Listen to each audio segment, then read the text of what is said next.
जय श्री कृष्णा। राधे राधे। आप सभी का बहुत बहुत स्वागत है आपके अपने चैनल भक्ति सागर में। आज हम सुनेंगे देवशयनी एकादशी, पद्मा आषाढ़ शुक्ल एकादशी व्रत कथा। समस्त पापों का नाश करती है पद्मा एकादशी। धर्मराज युधिष्ठिर ने कहा, हे केशव, आषाढ़ शुक्ल एकादशी का क्या नाम है? इस व्रत के करने की विधि क्या है और किस देवता का पूजन किया जाता है? श्री कृष्ण कहने लगे, हे युधिष्ठिर, जिस कथा को ब्रह्मा जी ने नारद जी से कहा था वही मैं तुमसे कहता हूँ। एक समय नारद जी ने ब्रह्मा जी से यही प्रश्न किया था।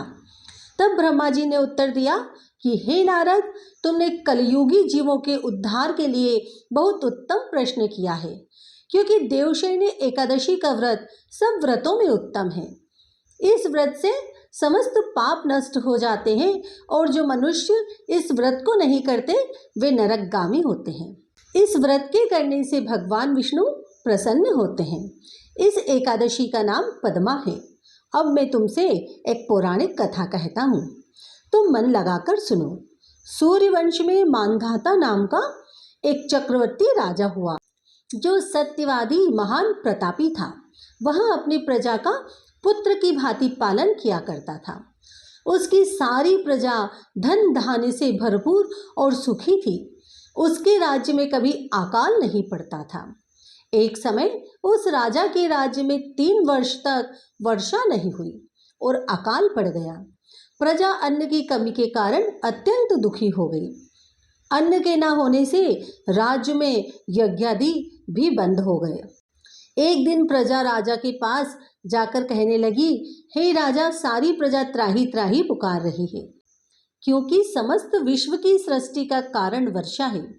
वर्षा के अभाव में अकाल पड़ गया है और अकाल से प्रजा मर रही है। इसलिए हे राजन, कोई ऐसा उपाय बताओ जिससे प्रजा का कष्ट दूर हो। राजा मानधाता कहने लगे कि आप लोग ठीक कह रहे हैं।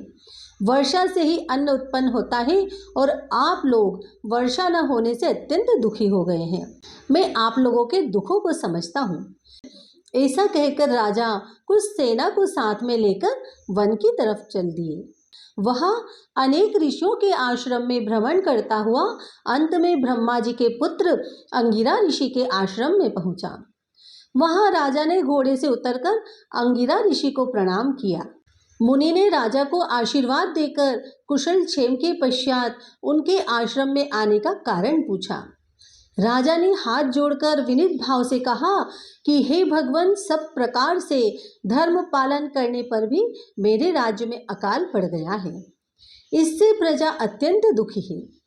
राजा के पापों के प्रभाव से ही प्रजा को कष्ट होता है, ऐसा शास्त्रों में कहा है।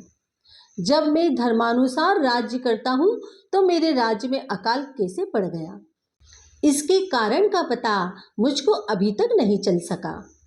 अब मैं आपके पास इसी संदेह को निवृत्त कराने के लिए आया हूँ। कृपा करके मेरे इस संदेह को दूर कीजिए, साथ ही प्रजा के कष्टों को दूर करने का कोई उपाय बताइए। इतनी बात सुनकर ऋषि कहने लगे कि हे राजन, यह सतयुग सब युगों में उत्तम है। इसमें धर्म के चारों चरण सम्मिलित हैं, अर्थात इस युग में धर्म की सबसे अधिक उन्नति है। लोग ब्रह्मा की उपासना करते हैं और केवल ब्राह्मणों को ही वेद पढ़ाने का अधिकार है। ब्राह्मण ही तपस्या करने का अधिकार रख सकते हैं, परंतु आपके राज्य में एक शूद्र तपस्या कर रहा है। इसी दोष के कारण आपके राज्य में वर्षा नहीं हो रही है। इसलिए यदि आप प्रजा का भला चाहते हो तो शूद्र का वध कर दो। इस पर राजा कहने लगा कि महाराज, मैं उस निरपराध तपस्या करने वाले शूद्र को किस तरह मार सकता हूँ? आप इस दोष से छूटने का कोई दूसरा उपाय बतलाइए। तब ऋषि कहने लगे कि हे राजन, यदि तुम अन्य उपाय जानना चाहते हो तो सुनो। आषाढ़ मास के शुक्ल पक्ष की पद्मा नाम की एकादशी का विधि पूर्वक व्रत करो और उसकी पूजा करो। व्रत के प्रभाव से तुम्हारे राज्य में वर्षा होगी और प्रजा सुख प्राप्त करेगी, क्योंकि इस एकादशी का व्रत सब सिद्धियों को देने वाला है और समस्त उपद्रवों का नाश करने वाला है। इस एकादशी का व्रत तुम प्रजा, सेवक तथा मंत्रियों सहित करो। मुनि द्वारा सुनाई गई देवशयनी एकादशी की संपूर्ण विधि सुनकर राजा अपने नगर को वापस आया और उसने विधि पूर्वक पद्मा एकादशी का व्रत किया। उस व्रत के प्रभाव से वर्षा हुई और प्रजा को सुख पहुंचा। अतः इस मास की एकादशी का व्रत सब मनुष्यों को करना चाहिए। यह व्रत इस लोक में भोग और परलोक में मुक्ति को देने वाला है।